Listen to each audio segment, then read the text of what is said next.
చేస్తున్నట్టుగానే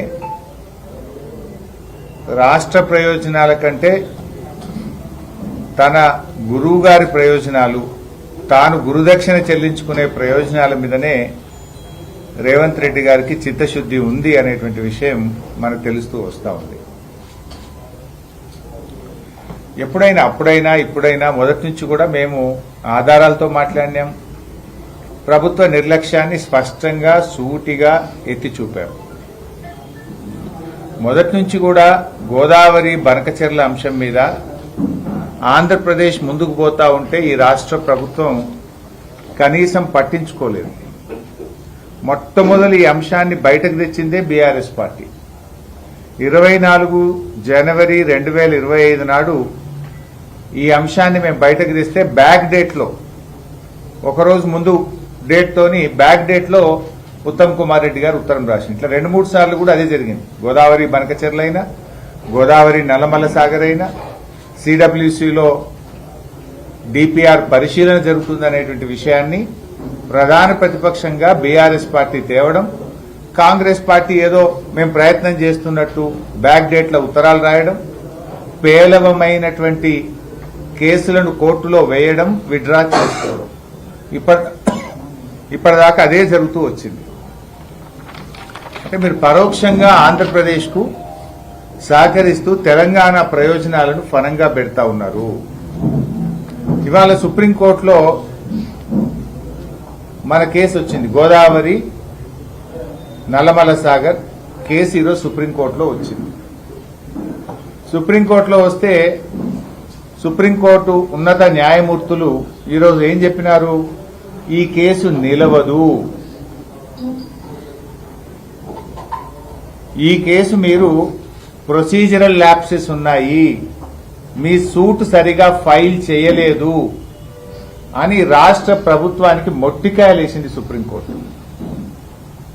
మీ ఉద్దేశం ఏంటి? మీరు కావాలనే ఉద్దేశపూర్వకంగా కేసు నిలవద్దనే మీరు తప్పుడు కేసు వేసి లోపభూయిష్టంగా కేసును ఫైల్ చేసి ఇవాళ ఆ కేసు నిలవకుండా కేసు కొట్టుడు పోయే విధంగా చేసినారు. సుప్రీంకోర్టు మొట్టికేయాలి. అసలు రాష్ట్ర ప్రభుత్వం ఎప్పుడన్నా వేసిన కేసులో లోపాలుంటాయా? లోపాలతో కూడినటువంటి సూట్ ఎందుకు వేశారు? ఏం చేస్తుంది అడ్వకేట్ జనరల్? ఏం చేస్తుండ్రు? ఉన్నత న్యాయమూర్తులు ఏం చేస్తుండ్రు? లక్షల రూపాయలు ఖర్చు పెట్టి సీనియర్ సుప్రీంకోర్టు న్యాయవాదులను మీరు పెట్టారు కదా, మరి ఎందుకు లోపభూయిష్టంగా? ఇది ముఖ్యమంత్రి ఆదేశాలు లేకుండా జరుగుతుందా? రాష్ట్రానికి సంబంధించిన ఇంత అతి ముఖ్యమైనటువంటి కేసు, గోదావరి జలాలకు సంబంధించినటువంటి కేసు ఇవాళ వస్తుందంటే 2 రోజుల ముందు ముఖ్యమంత్రి, నీటిపారుదల శాఖ మంత్రి, న్యాయశాఖ మంత్రి, సీనియర్ అధికారులు రివ్యూ చేస్తారు ఎప్పుడైనా. మీరు ఎందుకు రివ్యూ చేయలే? నిన్న మొన్న ఏంది ఎంతసేపు బీఆర్ఎస్ తిట్టుడు, మిమ్మల్ని కోస్తాం, మిమ్మల్ని జైలు వేస్తాం, మీ రక్తం జిమ్ముతాం, దీంట్లో బిజీ ఉన్నారు మీరు. రాష్ట్ర ప్రయోజనాలు కాపాడడంలో మీ వైఫల్యం కొట్టొచ్చినట్టు కనబడుతుంది. ఇది వైఫల్యం అనాలనా? ఇది ఉద్దేశపూర్వకంగా ఆంధ్రప్రదేశ్కు జలాలు వదలడానికి, గోదావరి బనకచెర్ల ప్రాజెక్టు ముందుకు సాగడానికి మీ పరోక్ష సహకారం అనాలనా? ఇవాళ మీరు సమాధానం రాష్ట్ర ప్రజలకు చెప్పాలి. ఇప్పుడు గతంలో కూడా మీరు విరిటేసినారు. విరిటేస్తే సుప్రీంకోర్టు మొట్టికాయలేసి కొట్టేసింది. రిట్టు నిలవదు, రిట్టు వేయడం తప్పు అని సుప్రీంకోర్టు డిస్మిస్ చేసింది. రిట్టు డిస్మిస్ అయితే ఇప్పుడు సూట్ వేసింది, సూట్ కూడా డిస్మిస్ అయిపోయింది. 7 నెలలుగా ఏం తమాషాలు చేస్తున్నారు మీరు? ఈ విషయాన్ని బయటకు తెచ్చిందే బీఆర్ఎస్ పార్టీ. అంటే ఈ రిట్టు కూడా ఎప్పుడు వేసింది తెలుసా? అప్పుడు గోదావరి నల్లమల్ల సాగర్ మీద ఆంధ్రప్రదేశ్ ప్రభుత్వం టెండర్లు పిలిచింది. టెండర్లు ఫైనల్ అయిపోయి టెండర్లు ఓపెన్ అయ్యేదాకా కోర్టులో కేసు వేయలే. సో దట్ టెండర్లు మళ్ళీ ఎక్కడైనా కోర్టు స్టే ఇస్తుందేమో అని 11 డిసెంబర్ 2025 నాడు టెండర్లు క్లోజ్ అయినాయి. గోదావరి నల్లమల్ల సాగర్ టెండర్లు 11 డిసెంబర్ 2025కు పూర్తయినాయి. వీళ్ళు రిట్ ఎప్పుడు వేసిండ్రు? 16 డిసెంబర్ 2025. టెండర్లు అయిపోయినాక 5 రోజులకు సుప్రీంకోర్టులో రిట్ వేసింది. సుప్రీంకోర్టు అన్నది ఇలాంటి కేసుల్లో రిట్ వేయడానికి వీల్లేదని, అది కూడా తప్పుడు లోపభూయిష్టమైన రిట్ వేస్తే సుప్రీంకోర్టు మొట్టికాయలేసింది, రిట్ డిస్మిస్ చేసింది. రిట్ డిస్మిస్ అయితే సూట్ వేసింది. సూట్ ఇవాళ అది డిస్మిస్ అయిపోయింది. అంటే 7 నెలలు, డిసెంబర్ 16 నుంచి ఇవాళ జూలై 13, 7 నెలలుగా ఆంధ్రప్రదేశ్ కడుతున్న అక్రమ ప్రాజెక్టు మీద కేసు కూడా వెయ్యలేని మీ బలహీనత ఏంది అని మేము అడుగుతా ఉన్నాం. Why are you fail to stop the illegal project? ఆపడం వదులండి, కేసే వేయలేకపోతున్నారే 7 నెలల. ఇంత పెద్ద రాష్ట్రము, ఇంత పెద్ద న్యాయ వ్యవస్థ 7 నెలలుగా మీరు కేసు కూడా సుప్రీంకోర్టులో వేయకపోవడానికి గల బలహీనత ఏంది?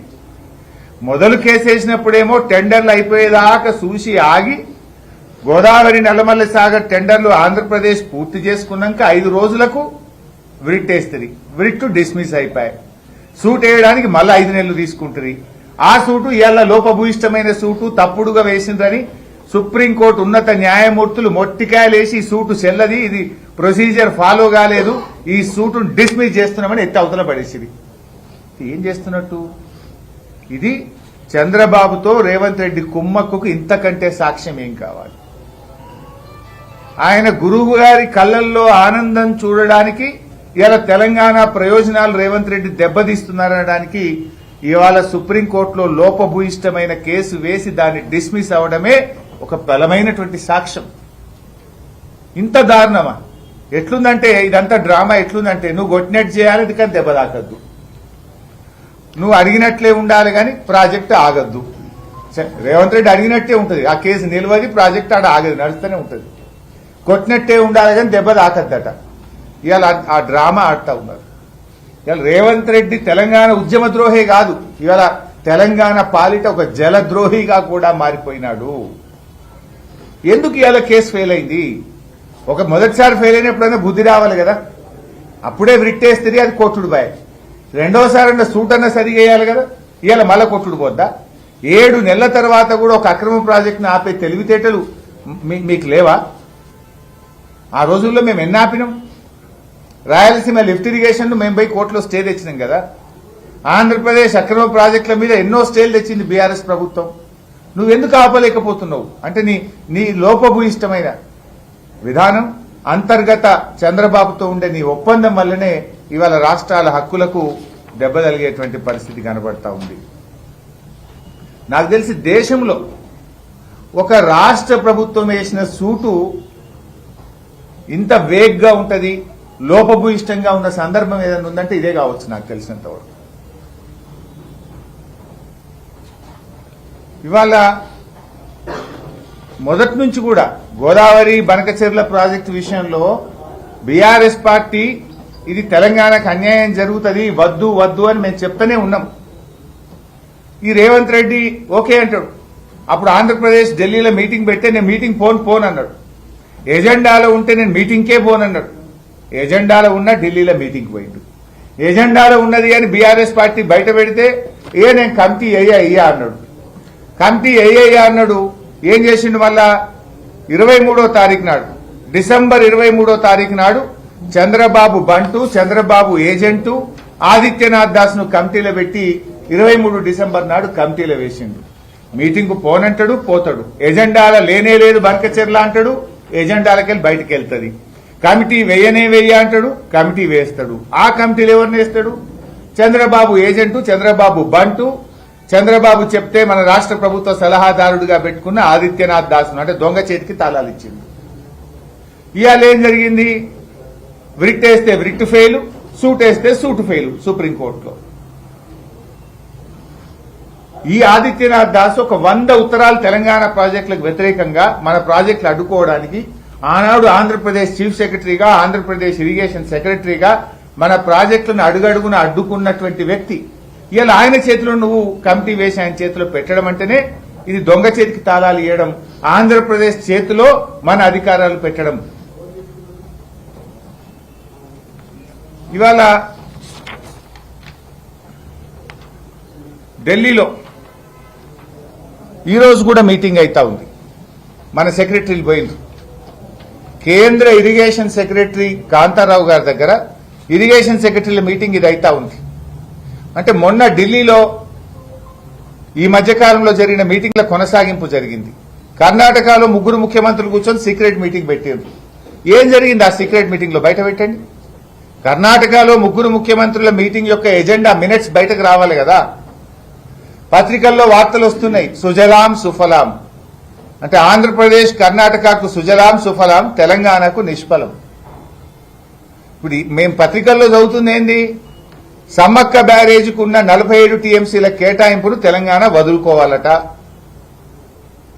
తెలంగాణ గుండా రావాల్సిన జాతీయ project interlinking of river project ఇప్పుడు తెలంగాణ గుండా కాకుండా పోలవరం బనకచెర్ల ద్వారా గ్రాండ్ ఆనికట్టు పోతుంది. అంటే తెలంగాణకు జాతీయ ప్రాజెక్టు పోతుంది.